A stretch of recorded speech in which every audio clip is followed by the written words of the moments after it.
Hello guys, for today's video, magpapagsayo pala tayo ng isda. Never mind sa isa na isda na merong sour ice char. Lagay ko pala yung sibuyas, pantanggalan sa...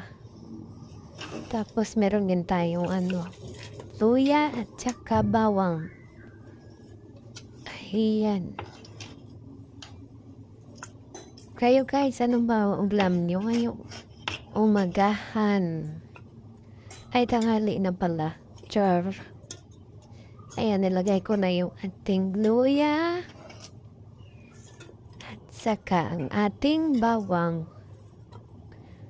Para tanggalan sa ating paksiw. Ayan, meron tayong okra at saka meron tayong talong. Panghalo sa ating paksiw. Para merong gulay. Hindi puro isda lang. Ayan, lagay na natin yung ating talong na hiniwa-hiwa ko.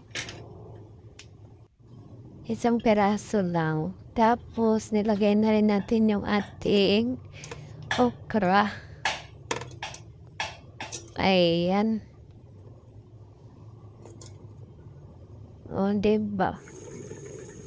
Tapos, ayan na siya. Umulo na.